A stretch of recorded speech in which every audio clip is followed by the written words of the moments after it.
नमस्कार दोस्तों, स्वागत है आप सभी का प्रिसाइज थ्योरी चैनल पे।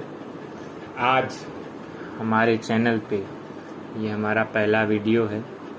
चलिए शुरू करते हैं।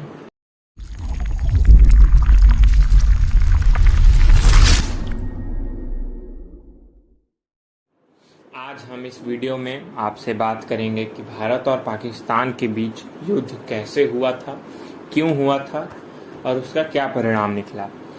भारत जब आज़ाद होने वाला था उसके कुछ समय पहले भारत के एकीकरण की पूरी जिम्मेदारी माननीय सरदार वल्लभ भाई पटेल जी के काबिल कंधों पर थी और उनका साथ माननीय वीपी मेनन जी, जो कि एक सिविल सेवक रह चुके थे, वो दे रहे थे।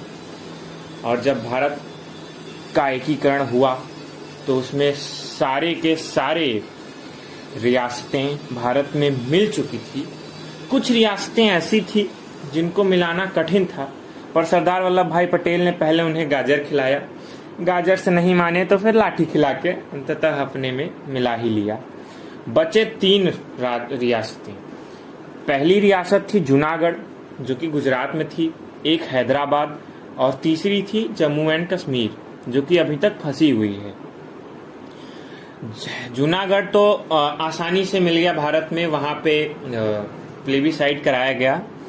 हैदराबाद भी मिल गया, हैदराबाद में थोड़े युद्ध जरूर हुए लेकिन वो भी अंततः भारत का हिस्सा बन ही गया।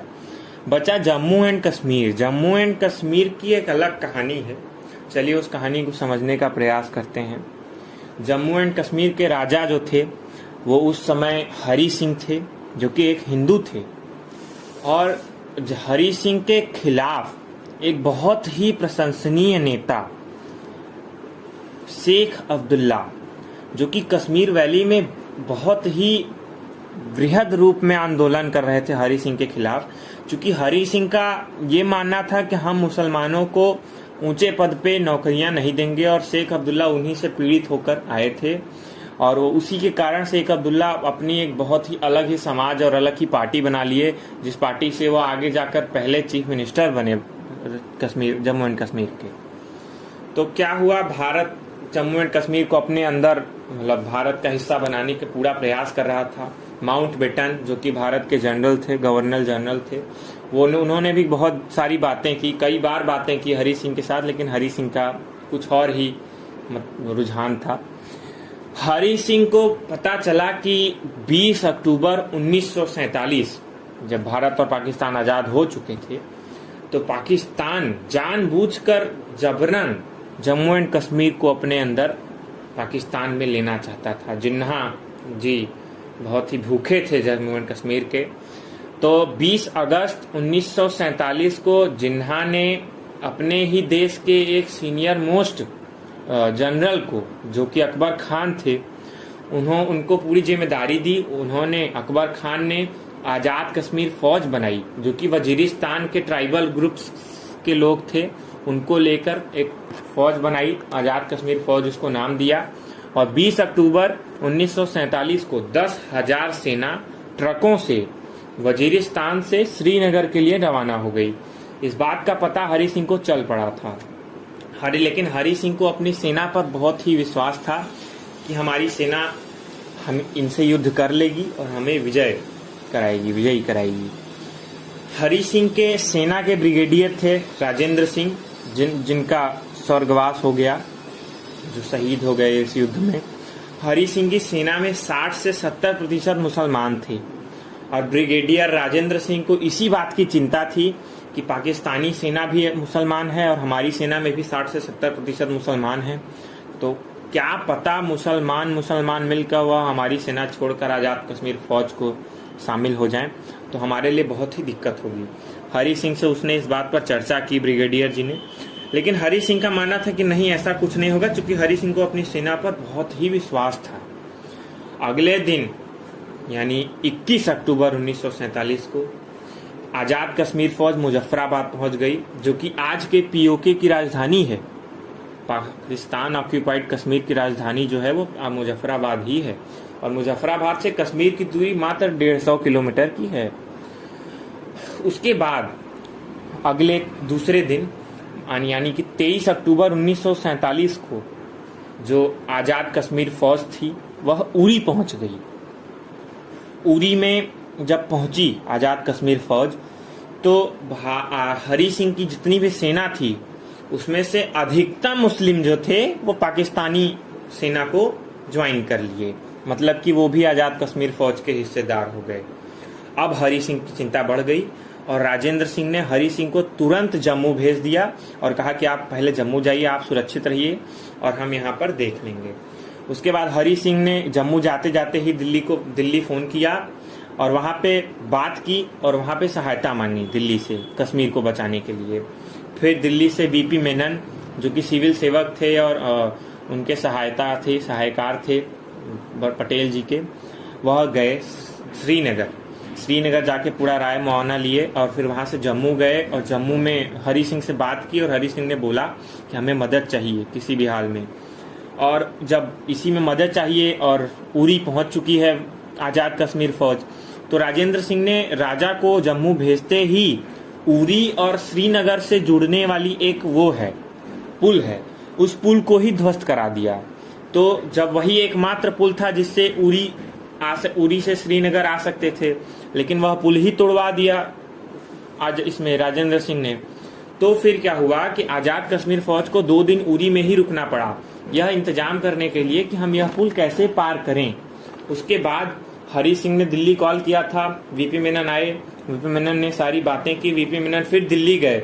दिल्ली में वीपी मेनन, सरदार वल्लभ भाई पटेल, माउंटबेटन और जवाहरलाल नेहरू की बीच बैठक हुई, जिसमें पटेल और नेहरू का ये मानना था कि हमें कश्मीर की मदद करनी चाहिए, लेकिन माउंटबेटन का ये कहना था कि अभी अभी ही हमारा देश आज़ाद हुआ है, करीबन 1 साल भी नहीं हुए, क्या 1 महीने ही हो रहे हैं अभी, और हम अगर कश्मीर का मदद करते हैं कश्मीर की तो यह एक अंतर्राष्ट्रीय युद्ध हो जाएगा और ये हमारे लिए सही नहीं होगा कि हम दूसरे के लिए अंतर्राष्ट्रीय युद्ध लड़ें।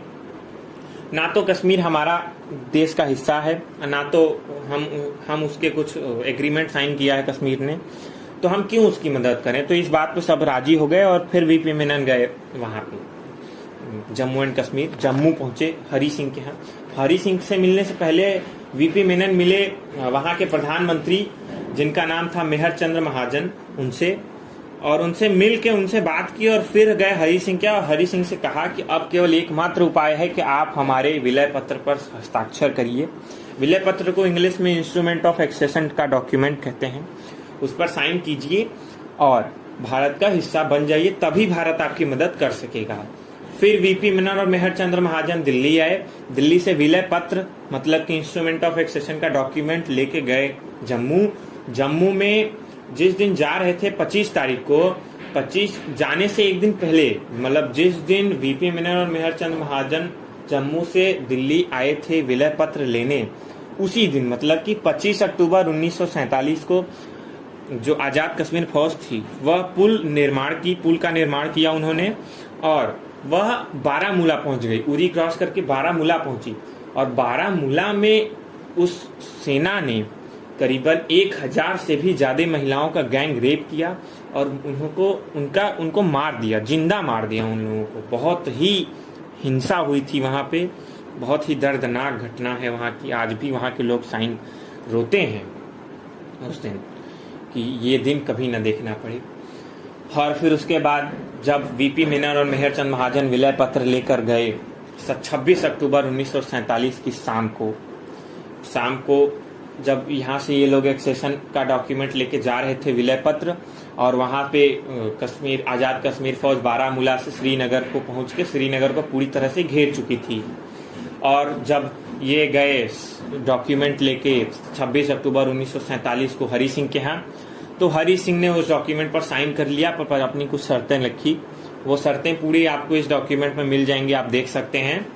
और उसके बाद फिर हरी सिंह ने फिर वीपी मेनन और मेहर चंद महाजन उस डॉक्यूमेंट को लेकर दिल्ली आए और हरी सिंह ने अपने सेवक से कहा कि मैं सोने जा रहा हूं, और अगर सुबह अपने सेवक उन्होंने एक बंदूक दिखाई, बंदूक दे दी और बोला कि अगर सुबह यह सूचना ना मिले कि भारत की फौज श्रीनगर पहुंच के हमारी मदद कर रही है तो मुझको तुम गोली मार देना, मुझको उठाना मत, और अगर पहुंच गई भारत की सेना तब मुझको तुम उठाना।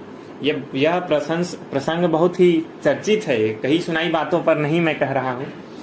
ये आप देख सकते हैं, इंटरनेट पर सारी चीजें उपलब्ध हैं। मैंने जो लिया है वह तथ्य लिए हैं मैंने रामचंद्र गुहा की बुक है एक, जिनका नाम है India after Gandhi and Nehru. उसमें भी आप देख सकते हैं कई सारे चैप्टर हैं, उसमें से भी मैंने पढ़ा है। एक और बुक है एमजे अकबर की, जो कि कश्मीर बिहाइंड द वेल है, उसको भी आप पढ़ सकते हैं, उसमें भी ये दिए हुए हैं। और एक प्रेम शंकर झा की Kashmir 1947 rival version of the history है। इसमें आपको कश्मीर में हुए एक एक घंटे की घटना का पूरा वर्णन किया है इन्होंने। तो आते हैं इस पे। जब यहाँ पे जम्मू से इन लोग साइन करा के हरि सिंह से आए वीपी मीनन और मेहरचंद महाजन दिल्ली, तो दिल्ली में फिर से तीनों लोगों की बैठक हुई। तीनों लोगों मतलब कि नेहरू और पटेल और माउंटबेटन की। तो माउंटबेटन साइन करने से कतरा रहे थे, लेकिन वहां पर पटेल तुरंत गर्म हो गए, मतलब क्रोधित हो गए, और उन्होंने बताया कि जब हरि सिंह ने साइन कर दिया है, जब कश्मीर हमारे यहाँ आ गया तो हमको मदद करनी चाहिए। लेकिन बेटन का राय यह था, माउंटबेटन की राय ये थी कि हमारे पास अभी उतने साधन नहीं हैं कि हम लड़ सकें युद्ध। लेकिन फिर भी पटेल ने कहा पहले बचाओ, बाद में जो होगा वो देखा जाएगा। तो उसके बाद पटेल के कहने पर माउंटबेटन ने भारत की सेना भेजी। भारत की सेना 26 अक्टूबर 1947 को रात में रवाना हुई दिल्ली से श्रीनगर के लिए, और श्रीनगर में पूरा उनका व्यवस्था और इंतजाम हर एक चीज शेख अब्दुल्ला ने किया था। भारत की सेना का स्वागत एवं सारे प्रबंध शेख अब्दुल्ला ने किए थे। और उसके बाद 27 अक्टूबर 1947 की सुबह कश्मीर, जी नहीं, श्रीनगर भारत की सेना पहुंच चुकी थी।